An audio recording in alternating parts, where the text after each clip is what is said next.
Happy Tuesday, everybody. Sat here in my twilight pajamas, of course. I'm currently waiting for an electrician to turn up at the house. They said they were going to be here at 9:30 and now it's nearly 11 o'clock and I haven't heard from anyone. But good news, last week obviously I'd emailed the computational archaeologist being like, can you help me with my analysis? Like, what am I doing for this? And he has replied, but I'm waiting to get on with that until we get the electrician over and done with, because I don't know how long he's going to be here. It's nothing crazy, he's just pat testing things. But I'm just like, don't say you're going to be here at 9:30 and then it's nearly 11 o'clock and we haven't even heard a peep out of you. Like, it bothers me so much. Like, I hate it having people coming around to the house. Like, the rent a problem of like maintenance people coming around all the time for different stuff that they insist is urgent and needs doing right now, and then they just don't turn up when they're supposed to. Like, I want to go have some lunch because it's 11 o'clock. I've been up since 8 o'clock waiting for him because I was like, oh no, what if he comes early, you know? And it's like, I actually find it really infuriating. Like, do you have no respect for other people's time? What's going on here? But anyway, happy Tuesday. I had a mad 3 days in a row at work, which is the first time I've done 3 days in a row probably since last year. You know, now I'm doing the 2 days a week thing, so I can do my uni stuff as well. Most I've done really is 2 days in a row, and often it was at 2 different places. So it wouldn't feel like such a long haul. But 3 days in a row at the same place, mind-boggling. Management's off, so the delivery orders were not ideal or what we needed. Like, I went to the shop nearly every single day. Why am I going to the shop? This is what we call the delivery people for. And somehow we also managed to have 3 record-breaking days for this year because we've been really dead and quiet for weeks now. And I guess it's officially some holidays, but it's literally been madness every day. And I can't even tell you how tired I was. Yesterday, it got to like 3 o'clock and I was like 0% social battery, 0% energy. It was insane. So in some ways, I'm like, oh, this is perfect. Maybe the world knew I needed a morning off, which is cool. But I actually have quite the strict deadline for Friday, so I need to get a wriggle on with that. But I don't want to get started with that till I've had some lunch. But anyway, I'm just rambling now, so I will chat with you once I get on with that uni work and we can get on with it. But new week, let's go. Right, I've equipped the microphone because I don't think you'll be able to hear me. Some man is using a jackhammer to take up all the cement in his garden, literally like a couple of doors down from me. So that's awesome. I have to put my hands up and say I didn't do any work yesterday. Like, really bad of me, to be honest. I literally I had some lunch, and by the time I'd had that, it was like nearly 1 o'clock. And then one of my favorite Sims YouTubers uploaded a 3 hour long video, so I watched that. And then I had a nap with Len, and then it was like 8 o'clock. I don't know where the day went. Could I have sat down and done some work then? Yes, I absolutely could. Did I? No. So now I've literally got today, which honestly not even that much of today because it's 12 o'clock now, and me and Jack are going to the cinema tonight. So I need to be out and probably leaving the house about 5-ish. So I've really only got a couple of hours. And then I've got all day tomorrow to do this presentation setup and also know what I'm actually putting onto it. So I'm not going to sit here and say that's anyone's fault but mine. I've put this stress on myself by doing absolutely fuck all yesterday. So here's your reminder, guys. Don't just take a day off because you feel like you need it. Which, to be fair, I did feel like I needed it. After 3 days at work, I felt like I needed a break. But deadlines don't wait for you. Do you know what I mean? They're there. You need to get them done. I'm not going to be doing any work Saturday because I'm going home Friday night to see family and I want to go to IKEA. So knowing that I'd made that decision, I should have probably just sucked it up yesterday, but I didn't. And I need to get better at this. I'm recognizing this issue now because I would say that although I have been working very hard on my dissertation, have I been very strict with myself? Absolutely not. And, you know, now I've literally got 6 months to, well, 5.5 months to get all of this done. There's no time for dilly dallying. You need to get this finished. So today I need to have a look at what the computational archaeologist has sent me, see if that can help me with my methods. And if I do figure all of that out today, I will be really happy. Bonus points if I end up collecting some more literature for my data analysis. That's where we're up to. Let's get a wriggle on, because when you're starting to feel a bit of silent panic now, it's getting to me. And it's no one's fault but mine. So idiot, do you know what I mean? So I'm going to get on with that now, and I will catch up with you later, hopefully with having got some answers about my methods. Right, okay, Dr. Computational Archaeologist has emailed me back, as I'd mentioned, and he's actually given me some really useful information. First of all, he said that what I'm trying to do is sentiment analysis, with a very specific set of criteria. I was like, okay, cool. He's linked me the Wikipedia article which describes and talks about what sentiment analysis is, so that's awesome. He says there are lots of ways to go about it and has provided me an example. To use any automated method, you'll need to break your PDFs down into plain text. So, seems like my tidyverse situation is probably still going to be true. But there are many libraries which do this, such as PDF tools described here. So that's cool. Maybe I don't have to do it manually. Once you have a corpus, what does that mean? You can then run your analysis on it using keywords or phrases. Okay, perfect.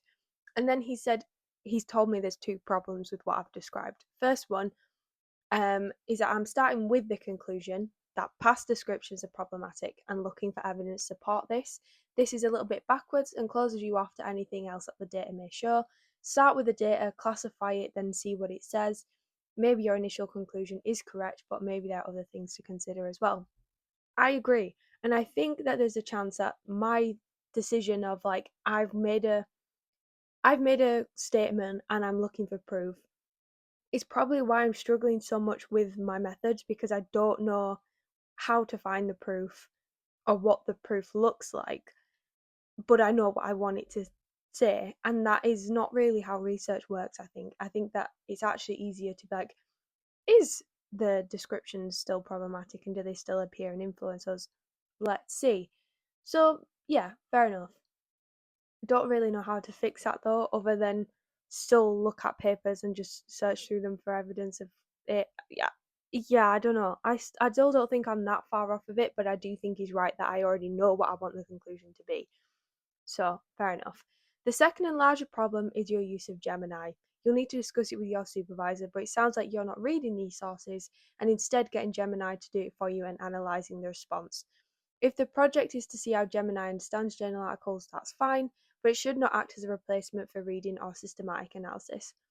I think he's kind of right here, but also maybe I didn't describe myself as well. I am just using Gemini to provide me with sources, although I do agree that that still means I'm assuming that Gemini's interpretation of the source is correct and nuanced, which I think is quite a big stretch. Because when I say, show me 1960s papers on Neanderthals, like, I think that's okay, but if I was to go as far as say, show me 1960s papers on Neanderthals that have evidence of colonial language, then that is a little bit of a stretch, potentially. So I do still think it should be fine to use Gemini as a source finder if I keep it as vague and as open-ended as sources on Neanderthals, sources on modern humans in the Paleolithic. He says if the project is to see it, then that should be fine. But yeah, I don't know. Obviously, I'm going to take this feedback and go back to Andy and see what he also thinks. And I'm going to have a look at these links he sent me about sentiment analysis, an example of it, and also the PDF tool, which apparently helps to tidy up text. And then we will see what happens from there. So I've just looked more into this sentiment analysis thing, which Dr. Computational Archaeologist has recommended to me. And I think I've either not explained to him what I'm trying to do as well as I thought I had, or there's just been some miscommunication here, because I do not think that sentiment analysis is the correct method for me. So he linked me how to perform sentiment analysis in R, which was it was on some web page, which I guess people use for learning how to do things with R, and it talks about the packages to use and it even gives you like a mock data type of thing so you can have a go yourself. The thing that I notice about is, obviously you still need to clean and pre-process the text, so lowercase, removal of punctuation, same font size, all of that good stuff, which fine, it seems like that might be a common theme amongst all of this, which cool, no problem. But basically it mentioned 3 types of semantic lexicons that can be used for analysis. One being Bing, another one which, sorry, was NRC and AFIN. You're on my laptop, so I just had to move you there. The thing with all 3 of these is they either look for negative and positive semantics, or emotional semantics. So, like Bing just picks out negative and positive words. The ARC thing, that one gives numerical value to indicate a scale of negative and positive. And NRC does sentiment scores for emotional value. And I just don't think that's useful because I'm not looking for emotions, I'm looking for colonial language. So I'm looking to quantify the amount of colonial language used in interpretations of Neanderthals and Paleolithic modern humans from 1960s to the present day. This does not have emotional, positive or negative value, really, especially when we talk about journal articles. It should really be coming from a neutral standpoint that's based in evidence.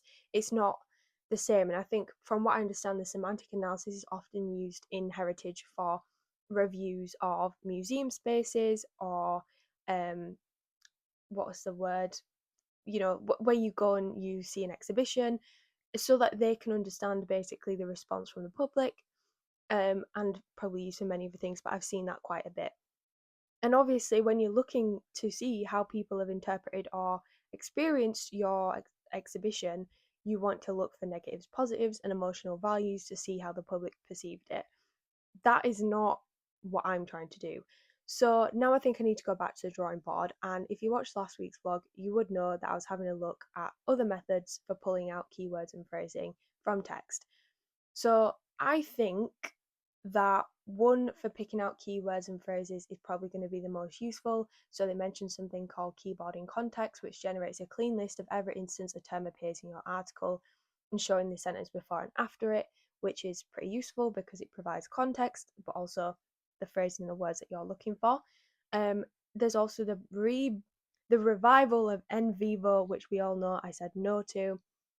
Potentially might have to be going back to, but I don't know, I don't want to. But they did also mention a different software called MaxQDA. So this uses software for, like, it's usually for literature reviews or extracting quotes for research reports. And the way it does it is it builds almost like a dictionary of words and phrases that it then looks for within your PDFs and text by pulling out codes for the matching phrases.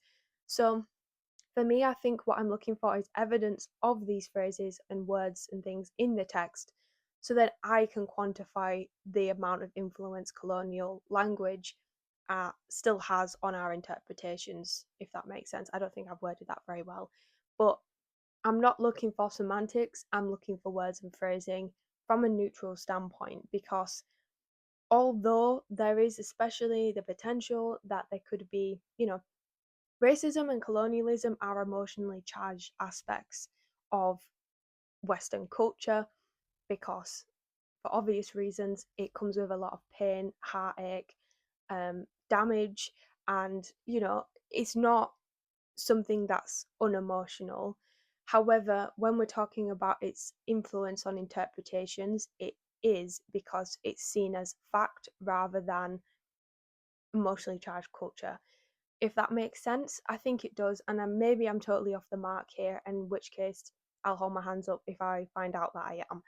But from my understanding, when we're talking about the use of ethnography, primatology, maybe a denial of modern behaviour, that's not because these people knowingly feel that either Indigenous people are stupid or that, Neanderthals were stupid and incapable. It's because, from their interpretation of the evidence, they were on par with one another or incapable. But that's because they're looking at the evidence and thinking, well, I interpret this in this way, and this is the closest thing I understand about that, so that's how I feel about it. Or not even feel, that's how I think that it works. So I don't think semantics is basically the right thing. So I need to go back to the drawing board, and I'm going to have a look through these suggestions I got from my research last week about methods for pulling out keywords and phrases, and basically pick a whole new research tool, I think, is what I'm going to do. Still unsure about the use of Gemini to pull out text. I don't feel like there should be a problem with me asking it to show me papers from the 1960s with interpretations on Neanderthals, etc. Because so long as Gemini is, able to say, this paper talks about Neanderthals, this paper makes interpretation about Neanderthals, it doesn't have to be colonial facing. It is just an interpretation. It doesn't matter what the interpretation's about. As long as I have the paper, then I can run it for evidence of colonial language. And if it doesn't have it. If it does, it does. Do you know? And I think that comes from a more neutral standpoint than me manually reading a million papers to see if they're relevant, because at that point, like I've said, it's data biasing, because I would only pick up the ones that I think seem to have evidence of colonial interpretation, not ones that are potentially going to have evidence. I think that makes sense. So anyway, back to drawing board we go, and I'll talk to you when I figure out what the next thing's going to be. Okay, I look different because I've just got changed and I've had some lunch, so I can leave for the cinema literally as soon as I'm ready to go. But Dr. Computational Archaeologist has replied to my email again, and he's given me some more information on how to do, my research. So he did say that systematic literature is usually like quite popular in other disciplines, but not as much in archaeology. So there's not as much use of it in archaeology for me to look for. And he said usually you would start with something like JSTOR or Web of Science and target specific terms, lists, dates, come through and try to pick out stuff based on the abstract.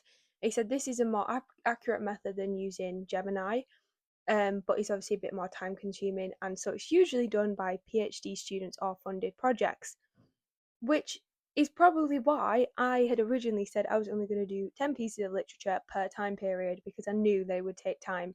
And I thought that systematic searching myself would be better appreciated than using something like Gemini to just give me papers based on what I've asked for. So that's interesting. Might have to talk to the supervisor about that and what that means about scale of my research.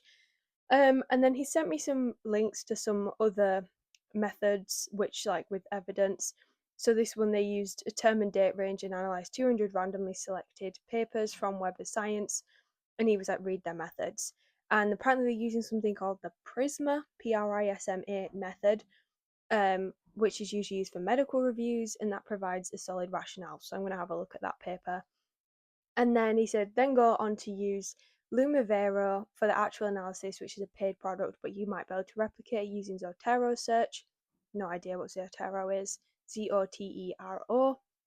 Zotero search within attachment functions, or by breaking all the PDFs down to text using PDF tools and then using R to search them, as per previous email.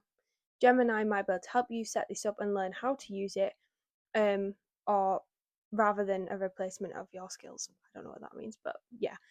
So he says you want to think about search terms carefully, what they mean, how you intend to score them or count them.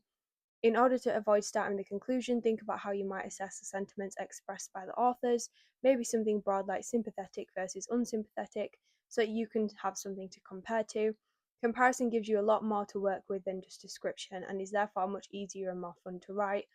Try a vertical slice first, going from search terms to PDF to a result, before you settle on a final method, the idea being that once you have a solid workflow, you can just add more content until you run out of time. So all very good feedback, actually, but I think I'm going to message and say I don't want to do sentiment analysis. I'm basically looking for evidence of these things happening and then counting them up.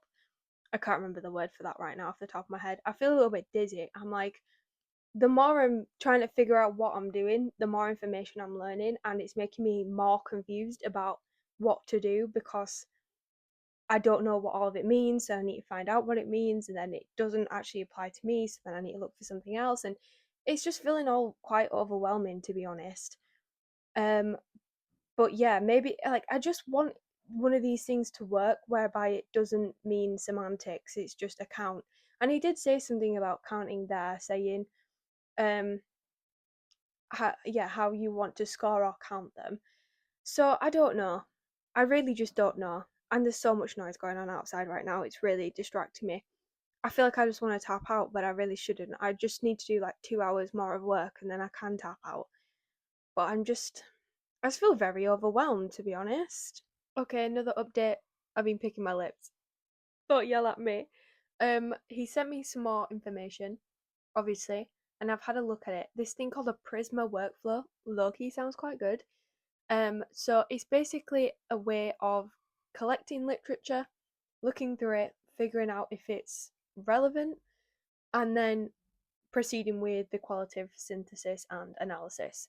So I will maybe include a picture here if I remember, but basically the methods: 4-stage identification, sorting, illegibility, and then inclusion. So identification: number of records identified through database searching, and any additional records identified through other sources. Then you want to keep a number of all those records after duplicates are removed. Then a number of records screened, so ones you've sorted through and had a look at, and then another number of records that you've excluded. And then a full list of all the texts that are assessed for eligibility, along with the full list of texts that are excluded and why you're excluding them. And then inclusion section: number of all the studies included in the qualitative synthesis, then the number of studies included in the qualitative synthesis meta-analysis. Do I think that how this is going to work for medical research is going to be totally applicable? No. Do I think it's quite useful in the fact that the whole stage planning of the workflow is relevant? Yeah, kind of. He's also shared with me a systematic review, a practical guide from the University Skills Guide website. So I'm going to have a look at this, and this webpage includes things like what is a systematic review, creating a protocol, developing it, what sources should you search, developing a search strategy, running and recording search strategies, managing your search results, what to do with the results, writing and reporting, and sources of help. So I'm going to have a little read through this. Hopefully this is useful. It does mention on the first page about text mining, and that's what I was talking about last week, where I basically want to mine the text for evidence of X, Y, and Z colonial influence. So I'm going to have a little read through this. It's now like 20 past 3, and I ideally want to be done with whatever I'm doing today by about 4:15, because I need to go get the bus to the cinema. I don't know if I mentioned it, but we're going to go see Odyssey in IMAX. Super exciting. But yeah, why is this so actually really hard? Actually, why is this so hard? Okay, so I think this is going to be my final update for today because it's almost 4 o'clock. But sometimes, I don't know about you, but writing stuff down helps me think about what I'm doing more than being on the computer. Like, I just don't need the influence of all of those papers and journal articles and, like, yeah, stuff online that's going to influence what I'm thinking. But I've basically summarised my methods so far. Step 1: a systematic search of digital libraries with a date range and topic. Date ranges obviously being 1960s to the present day, topic being Neanderthal interpretations and interpretations of modern humans in the Paleolithic. That has not changed since I started even looking at any of this. Step 2: collect all the PDFs into an Excel sheet. Obviously, on this Excel sheet will also be author, date, journal article, title, PDF. So I've got access to them all, and also the links to the journal websites. So I can do step 3, which will be a review of each abstract and qualify or disqualify each based on relevance. So rather than having to skim of the papers themselves, I'm going to have a look at the abstracts.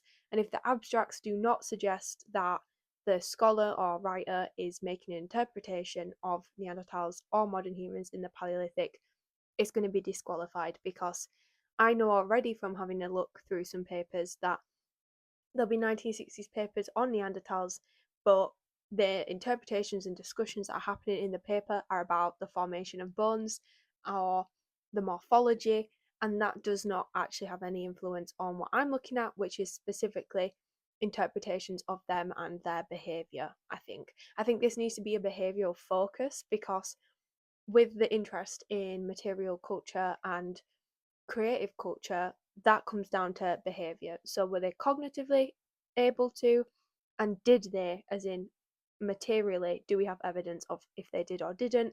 What interpretations are scholars making about the evidence that we have? And then number 4, I need to proceed to have a final list. So everything that's disqualified will then be disqualified. It seems like a lot of these decisions I'm making are going to be in an appendix at the end.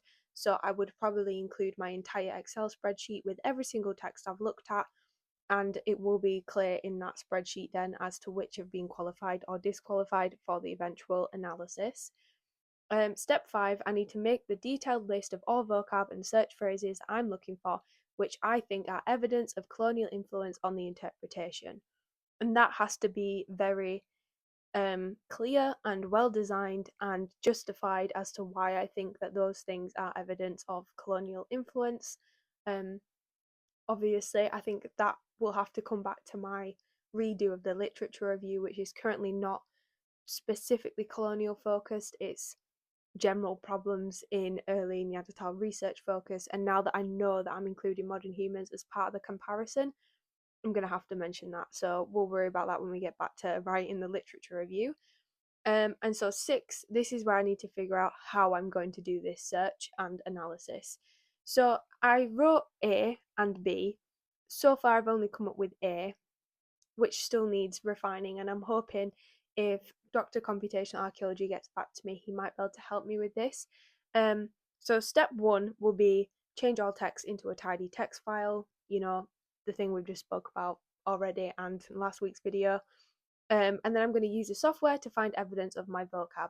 This is where I'm really lacking as to what software is the most suitable, because NVivo would work, but I didn't enjoy how that software looked or worked. It's very old school, it's a bit janky, it's unreliable. As I said, there was the other one that was also suggested from Gemini's search when I looked at this, MaxQTDA or something. I've already mentioned it, you'll have probably heard me say it already this video. I could have a look into that. Is there a way to download an R package where you can just include a search term, upload the PDFs, and have it search for those search terms within the PDF?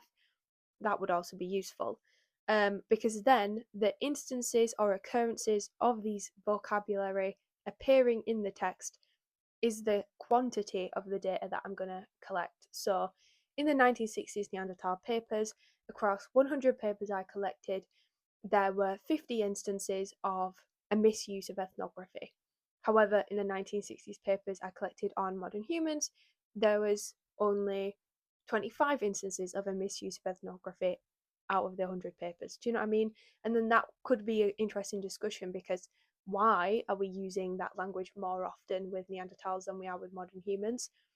What does that suggest about the colonial influence?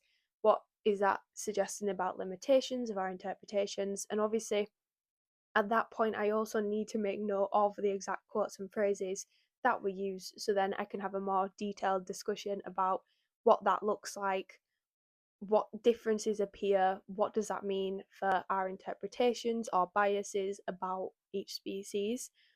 And then the whole point of it to see, is there a difference in how colonial influence appears? Does it still appear to today? Does it appear differently? If it does, all those questions. So that's where I'm at. So the biggest thing I'm now still stuck on, which I was hoping I would be able to figure out within these 2 weeks I've been set to figure it out, is what what software or method is best for picking up this vocab. Like, I'm getting to the point where, do I just control search the PDFs myself? That would take a while, but it would work. I don't know. So hopefully, if I hear back from Mr. Computational Archaeologist, he might have a better option for me. Because if R is the option and I can just literally download a package and it works, that would be beautiful, to be honest. Because then all I would have to do is make the text files tidy, which it seems there are methods. I think he called it PDF tool, which does that for you. I don't know if you have to pay for that or if that's a tool that the university has access to. I'm not sure, but we'll figure it out tomorrow because I've had enough now. But I think I'm happy with the workflow. It's just the specifics of those two things I need to figure out. And also just a reminder that that is using the PRISMA workflow, which has been recommended through Dr. Computational Archaeology, but also the page I was looking at online that he also sent me about how to do, I forgot the word, oh my god, systematic searching. Yeah, so that's where we're at. Bye.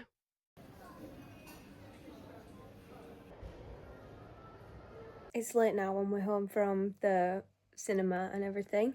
We had a Nando's and obviously we went to watch The Odyssey. My god, was it a long movie. It probably started about 7:30 and we didn't get out of there till 10:30, so it was 3 hours long. It was a good movie. I wish I knew more about the story of The Odyssey before I went in, because as much as I'm an archaeologist and I love ancient history and prehistory and all those things, I actually don't know much about Greek mythology or stories in that sense. I don't really do the Greeks and Romans. It's never really been my vibe, if I'm honest. But I wish I knew more about it, because I felt like I spent half the movie going like, wait, who's who? What's going on? And obviously all of the cast is just the same 6 people regurgitated at the moment, which is not my favourite. But granted, all of them are good actors, so it's fine. It was so long though, like some parts of it I just felt like it could have been told in a more succinct way. You know, still a 2.5 hour long movie would be long enough, but 3 hours? It was really long. Would I watch it again? Probably not. Would I maybe like to learn more about the original story and maybe some people's interpretations of where they've made differences in the film and that kind of thing? Yeah, sure I would, but I wouldn't watch it again. If I had to rate it, and obviously, what do I know about movies? I'd give it like a 3.5 out of 5 stars on Letterboxd. That's probably what I'm going to rate it. But great advertisements beforehand. Werewolf by Robert Eggers. Cannot wait for that. New Year's Day next year. And there's one called The Uprising, which is based in 1336 England, I think. But it had Andrew Garfield in it, and it's about like peasant class rising up against the king. I want to watch that. I'm not sure what king it was. I was trying to do the maths in my head and I couldn't figure it out, but that sounds really cool, so I'd like to watch that as well. You know, classic, you go to the cinema and you're like, I want to watch that. Oh yeah, I'd love to come and watch that. Meanwhile, I've not been to the cinema for about 1.5 years, 2 years, probably. A year, I think. I think the last thing I watched was Superman last year, which again was fine. I don't know. David Cornswear's pretty cool. But yeah, it was a good film, but I don't think I'd watch it again. But I do think everybody should watch it at some point, because visually it was beautiful. The scenes and things were so well shot, obviously, as you would expect. It's Christopher Nolan on IMAX. And honestly, Matt Damon, it is Matt Damon, right? It looked very beautiful. It looked very beautiful in that movie, so that was cool. But yeah, good time. Happy Thursday, everybody. As you will have heard already this week, I've got a meeting with my supervisor tomorrow where I need to present all my findings from this week. I'll be honest, I've woken up. I don't know if I've slept funny, but my neck kind of hurts and I feel like I've got a bit of a head cold. So I'm not feeling my best. And it's like 1 o'clock now, so I think I'm going to have a couple hours to chillax, and I'll probably just choose to stay up late and get some more work done, because I'm not feeling it. I'm just not feeling it right now. I just feel so overwhelmed with all of the options when it comes to softwares to use and trying to figure out what it all means. It almost is making me more confused, because every time I'm learning about something new, and then I go and research about it, and then I'm like, but I don't understand an aspect of that, so now I need to read about that. And it seems I do that full circle and then get to the end of it and go, well, that's not actually applicable. So it feels a little bit also like fruitless, you know, like, oh, I've just spent an hour learning about something that's not even useful.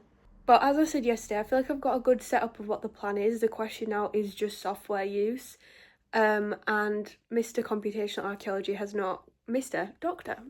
Computational Archaeology has not got back to me after my email yesterday. So I don't think he's going to get back to me, obviously, before tomorrow's meeting, which is absolutely fine.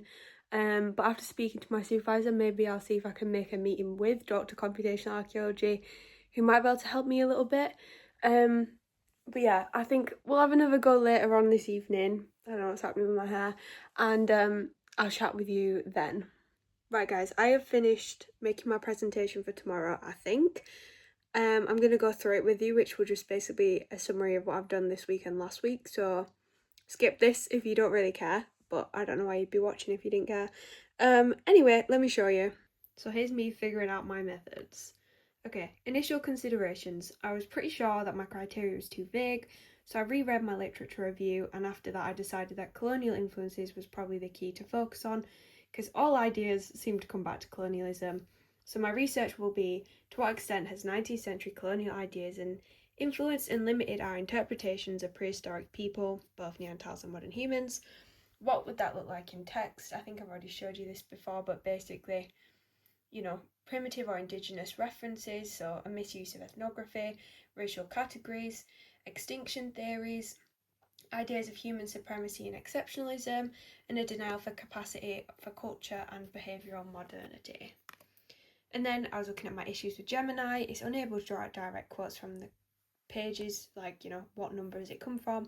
You have to use very specific prompts to get answers, and it's unable to give me specific verbiage, and it takes a while for each paper. Good things though, it's pretty good at summarising literature and can give me a good list. How have others used AI to pull out verbiage and quotes from text? So here's just a couple of things I'd asked Gemini and it was giving me some answers. So the details of that's not necessary, it's just to show some of my searching. But overall, I figured out stuff to do with text mining softwares, tidying up, use of R, automation, computational workflows, natural language processing, structural topic modelling, and an isolation of sentiment, which I was like, okay, cool. But I'm still unsure what software would be ideal for my type of research. Despite having read a bunch of papers, none of the methods really quite fit, but I did figure out a few key things that basically, regardless of what I do, I'm probably going to have to transform all the journals into text and tidy up the fonts and formats and then proceed with analysis. But how? What is text mining? So this is basically where you look at text and use computers and algorithms to analyse large amounts of unstructured human language and transform it into data. So yeah, that's basically what I want to do. So I know how I'm going to do text collection and pre-processing, but I don't know how I'm going to do the pattern extraction, what algorithm am I going to use for this, and for visualization interpretation, pretty sure I'll use R, but obviously I don't know yet how I'm going to do that until I've done this, because I can't exactly have a go. So Gemini obviously suggested some methods to me, including like the phrasing keywords usage, top pick for implicit meaning, top picks for web-based visual mining, and hybrid qualitative analysis. So that was some methods that I suggested, and I kind of commented on which ones I think would work and why maybe they wouldn't. And then of course I heard back from Dr. Computational Archaeology. His first point was that he believed I was doing sentiment analysis with specific criteria, so he suggested some ways I could do this. What is sentiment and that opinion mining using natural language processing, text analysis, etc. And then it was talking about doing it in R. So some of these softwares like Bing, NRC, and Aphid, they usually use like positives, negatives, or emotional sentiments. But I don't think that would work for me because I don't believe that colonial language is either positive, negative, or emotional, especially when we're looking at journal articles, which should really be coming from a neutral standpoint. Emotions are not quite included in that the same way they would be when you're doing sentiment analysis of reviews of museum studies, for example. So I was like, sorry, Peter, I think we're wrong there. And then he also made some good comments about not using Gemini to collect my sources, of course, after I've just figured out that would probably work. So he said Gemini should not act as a replacement for reading or systematic analysis. You should do a search based on date and topic and collect all and then review their inclusion based on the abstract. This method is the most accurate but also time consuming, so if I do this, which I think I will because I'm going to take his word on it, being a researcher, that I should do the search myself, it's going to take a while, so again, probably need to think about scope, but that's fine. We'll cross that hurdle when I've got the papers, I think. He also introduced me to the PRISMA Workflow, which I spoke to you all about yesterday. But basically input all the papers into Excel, then go through a process of elimination based on the abstracts, and then use, whatever digital libraries you want to use to collect the searches. And then he was worried that I was starting with a conclusion that past interpretations were problematic, which I think that this came from a miscommunication in how I worded it, because I don't assume that past interpretations were problematic. I'm assuming that colonial language is always going to be problematic. And so I'm trying to see how much influence that problematic influence still has today, not whether or not it is problematic at all, if that makes sense. So yeah, my whole debate is not about if colonial language is or is not problematic, it's how much does colonial language appear in research. So what is my method? Step 1, paper collection using systematic search of digital libraries with a decade and whichever species. And then step 2, input all of that into Excel sheets with the information I need. 3, review abstracts with it in mind that I should be making interpretations of behaviour or capacities. Then they will be included if within the abstract or the title it seems that the author is going to be making interpretations about the species' behaviour or capacity. Colonial verbiage, my detailed list of phrasing or words which relate to colonial ideas. This obviously still does need to be solidified and potentially reviewed by other people. Haven't got there yet. So then, pre-processing using a PDF tool, which I'm not sure what PDF tool to use, because any you see online basically are like, if you use this tool, you can have a free trial, but then you have to subscribe. And I don't know, maybe the university has one that I can access, or I might have to do it myself, I don't know. We shall just see, but basically tidy up the text. So then, whatever software I use, don't know what, I can then go on to do data collection. But again, I'm waiting to hear back from Dr. Computational Archaeology on this. So yeah, data collection by instances along with quotes so I can have a detailed discussion. So my results will basically be instances of variance through time, instance variance by species, what category is the most prevalent and when, and my discussion might look a little something like this. To what extent does colonial verbiage appear in interpretation? What does the variance in species suggest about how prehistoric people are viewed?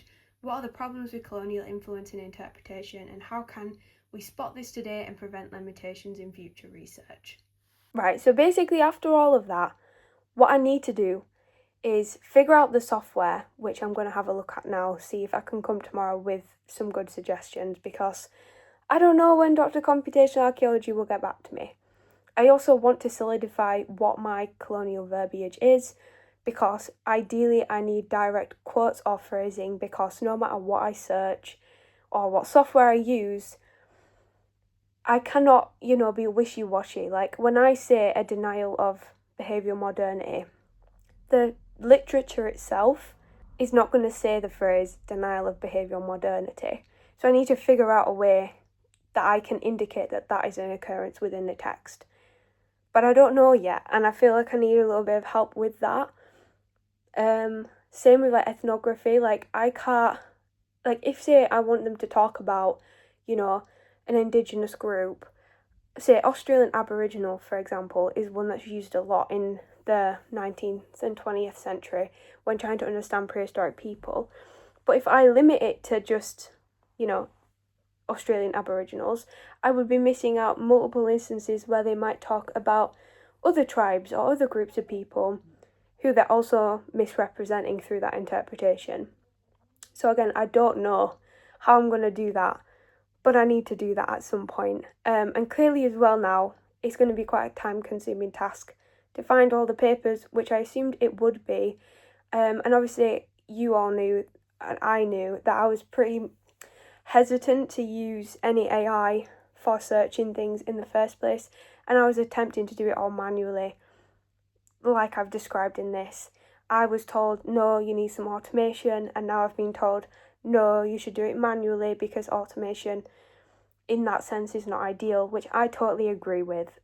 So I think this is going to narrow down the scope, but I still think it's feasible to get 10 papers per decade per species. That's only 120 papers.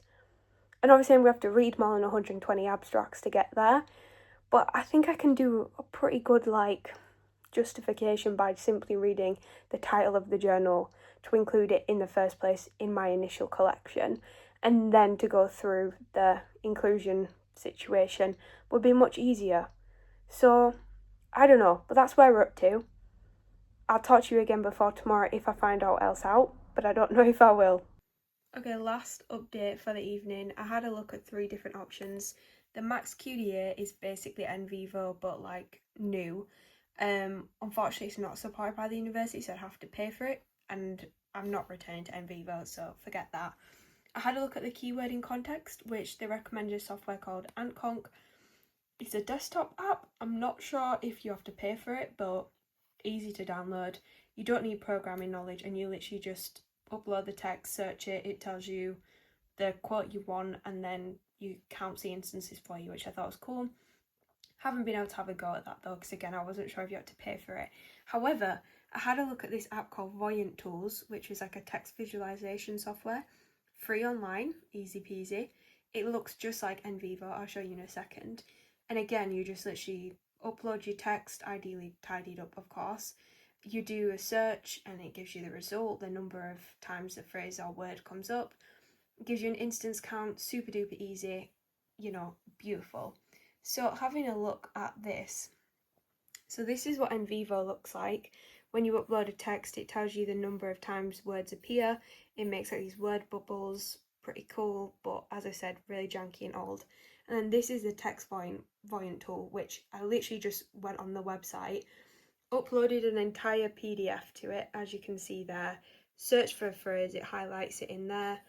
It tells you the context, it makes word bubbles and everything. It gives you a list of the number of words and the popularity. So obviously that's not necessary for me because I'm looking for specific language, but super easy to see how things look. Also gives you a rundown of the text, like number of words, how long it takes to read, all that good stuff. Yeah, beautiful. And it still makes you word bubbles if you wanted them. But I think it'd also make diagrams and stuff if you needed it too. Obviously, I still think R would be better for making graphics at the end, but I think we're onto a winner, guys. I think we're onto a winner. Happy Friday, everybody. I'm all dressed and I'm ready to go to my meeting with my supervisor now. I'm going to obviously give him my presentation and see where we go from there. I think it's pretty obvious that from this point, it's just going to be have a go with the Voyant tools, and if it works, awesome, let's get on with the research. If it doesn't, I guess we'll have to figure something else out. Hopefully it does work, because I feel like I'm running out of time now. Like, when I really think about it, it's now what, like the 7th of August, and my everything is due on the 31st of January. So that's literally like 5 months basically, and I've still got 30,000 words to write because I'm gonna have to rewrite all the chapters I've already written, and I've still got the research to do. Hopefully, like in my brain, like an ideal timeline would be this Voyant tool works and I can get all my research and everything finished by the end of September, and then it will just be writing from there. But who knows? Who knows? Hey everybody, I'm back from my meeting now. I've got my laptop here with some notes. I obviously went through my whole presentation with my supervisor, and I was quite relieved when he was like, wow, it looks like you've done a lot of work, because part of me was honestly like, is he going to turn around and go, what have you just spent the last 2 weeks doing? But basically, we went through it, and I got to the point where Mr. Computational Archaeology was basically like, no to Gemini. And my supervisor recommended a paper or 2 papers, which he thinks would be useful for kind of not a total change of direction, but to help me with the almost like bottom up research.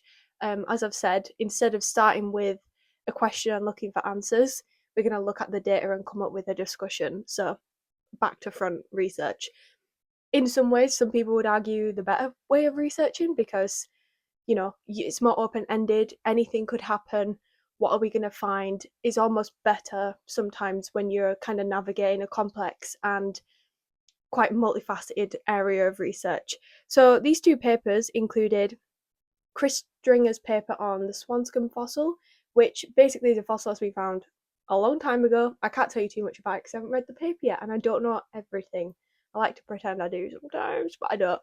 But basically, it's on the history of that fossil and how discussions around it have changed. So, I think from what I understood from our discussion today, the fossil is one where it's not 100% sure if it is Neanderthal or modern human, and discussions around it have changed based on the politics and context of the time that the discussions are happening, but also depending on if the person thinks that it's a Neanderthal or a modern human, of course, that also has changed a lot about the discussion, because the underlying biases I keep trying to talk to you about do appear depending on the species. So that was interesting. He also mentioned a paper on decolonizing the Mesolithic, which, having kind of had this focus of colonization and the long lasting effects and implications of that in the structure of archaeology, obviously the Mesolithic is not quite the Paleolithic, but at the same time, depending on where you are in the world, it actually is the same time period. I think we only really have a Mesolithic for Britain and Western Europe. There isn't really a Mesolithic in other parts of the world. You kind of go from Paleolithic to Neolithic. So hunter gatherer to farmer. That's kind of the transition. Whatever happens in the middle of that is a blurred line. It's only really, especially in Britain and Western Europe, where we have a transitional stage, or the middle Stone Age, which you might call it. Having spoke about that, he was kind of saying that rather than going on this, like, you might say, fruitless search of trying to come up with terms or verbiage which is indicating colonization as an influence, where I'm just picking up any paper from the 60s to now which talks about these things. What does it say about these things? What are the undertones? What are the words they're using? Why do I start with fossils? Like, look at the fossils, see how the conversations change, what context is leading to that change, and what does that say? And obviously, colonization and the idea that post World War II, every aspect of culture in the West went through a decolonization period, almost like, let's cover up our crimes, we've got to change what we did, we can't keep going on with these problematic ideas. And that shifted a lot of things in research, whether it was archaeology and anthropology or evolutionary studies, or literally all areas of work. Basically, we got to move on, change the way we do things, don't want to be associated with that. And then you have that little bit of time after that where we've kind of made those changes before DNA is discovered and it proves all these things about the past.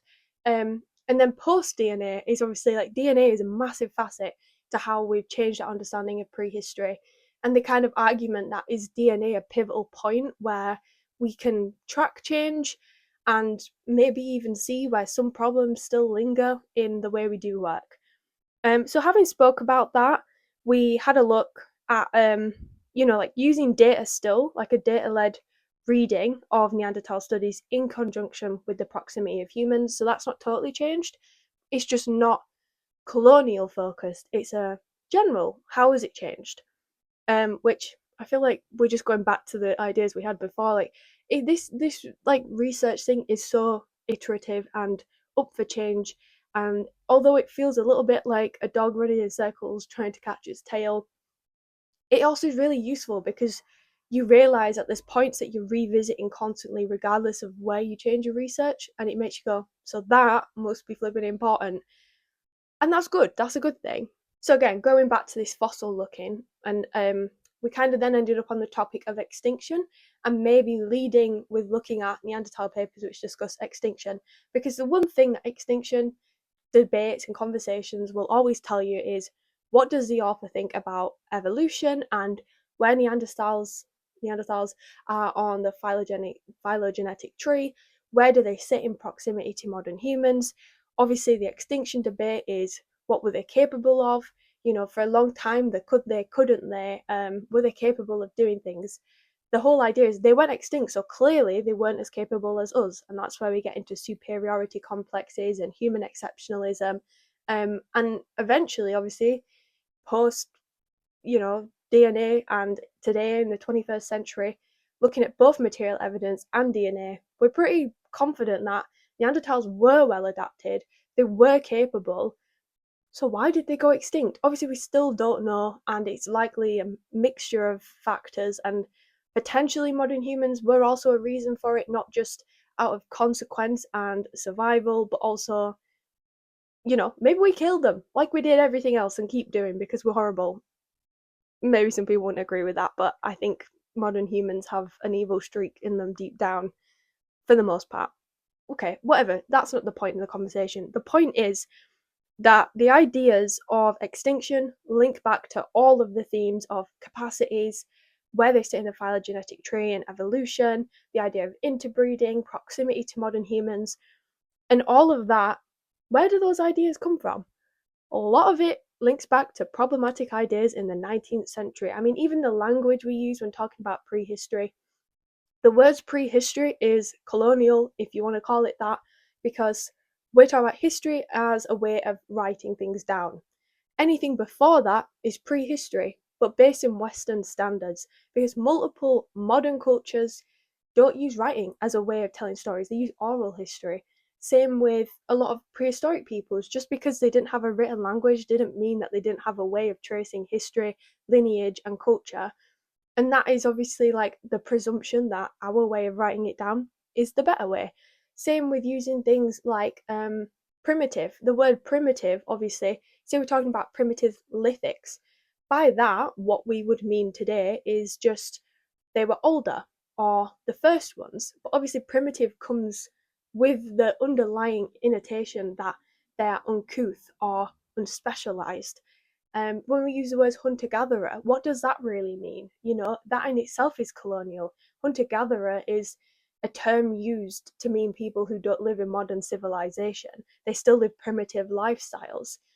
And, you know, a lot of people don't mind, you know, we don't think about the meaning of those words. So, regardless of where this conversation ends up going, there's so much to pull up on re-questioning the structure and the language that we use when approaching prehistoric people. So effectively, because I know this video is now like an hour long, we need to reimagine the late Paleolithic and the interpretations made about it in the 20th and 21st centuries. I'm imagining that this new recall is going to look like something post-war, pre-DNA, post-DNA, almost split into three chunks. That'd probably look like something from the 70s to the 80s, 80s to the 90s, 90s, 2000s, 2000s to now. So it could still potentially be from the 60s, but it's also going to limit my time frame and maybe where I specifically look at, because I think the pre and post DNA section is where we're going to see the biggest change and the most recent work, so we can, you know, we understand how we did it in the past. Let's look how we've done it most recent times to really try and unpick the reasons we do what we do and what the problem of that is. So yeah, I think we're going to look at both fossil-driven and material-driven interpretations of Neanderthals, because if you think, DNA evidence has massive implications to how both those fields work, because let's be honest, material archaeologists and either evolutionary anthropologists or fossil anthropologists, osteoarchaeologists, those people work in total different frames. They have total different like material that they work with, and regardless of that though, DNA totally changes it. You know, the invention of DNA analysis or even modern dating methods totally changed how those individual materials are interpreted. And I think it would be interesting to see, actually, do those conversations change a lot? Do they look very similar? Is there the argument that we need to work more closely entwined with those people to really understand Neanderthals as people themselves as well? Is there a way that by working together we can pick out where problems still lie? And it's the thing is that I really want to emphasize is it's not a criticism of individual archaeologists, it's a criticism of the structure. And you know, it's like civilization currently, we're built in a patriarchy. Does that mean that everybody who lives and works and breathes the patriarchy is misogynistic? No. Does it mean that there's facets and naturally unquestioned parts of our civilization that we don't question that makes us inherently misogynistic, whether we know it or not? The unconsciousness of the natural order that we all just presume to work within, it's a similar thing to that. So if archaeology in prehistory specifically has always worked and is influenced by colonialistic or racial ideas, you know, problematic ideas, that doesn't mean that Chris Stringer publishing yesterday, you know, he isn't necessarily someone who's pro-colonialism or racist, but does he do the work to question why he thinks those things or does those things? I would argue him specifically, he does. So once again, this isn't about specific people, it's just about questioning the structure and the natural order of the way we work and seeing maybe we should change it. Why should we change it? What would a change look like? So yeah, basically after this long meeting, we've come to the conclusion that yeah, I need to have a go at my slice of my methods, attempt to tidy up some journals, put it into the Buoyant tool, see what data I can get, see what happens with it. I'm going to have a look at both the Swanscombe and the decolonialising the Mesolithic to get some inspiration there, and then decide maybe if I do want to go down the material culture and fossil studies or just quite an open source reading of interpretations of Neanderthals, with, of course, some comparison to modern humans, because at the end of the day, you can't make interpretation about one without the other, because we need a proxy, and modern humans are our best proxy. The idea, though, being that we do difference is bad. Everybody is different, and someone always has to be better than the other. And in reality, that's probably not true. My supervisor made a good comparison of pigeons and bats. One's a mammal, one's a bird.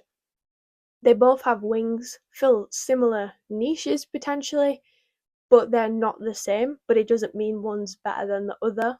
Just the convergent evolution of it all. You can be two different things with inherited traits, but then eventually evolve to have very similar derived traits and work within a similar niche without one being better than the other. You just do the same thing, maybe slightly differently. And one of you might be more successful than the other, Neanderthals versus modern humans. But the criticism is the idea that humans have to always be the guys who land on top. There's always this exceptionalism, a supremacy about humanity that we have against all of the animal kingdom, to be honest, not just Neanderthals. But yeah, I think that all makes sense. But basically, it was a really long, 2 hour long conversation about what this research might look like, what the discussion might look like. And basically, I got 2 more weeks to have another go at figuring out this method and settling on something. And I think that's awesome. But I'm going to go now because I need to have some lunch and then go get a train. But it's been fun chatting with you this week. It's been a long one. Sorry about that. But it's been very interesting, and I really wish everybody else the best of luck if they ever try to do text mining and have no computational skills, because it's hard, but we will get there.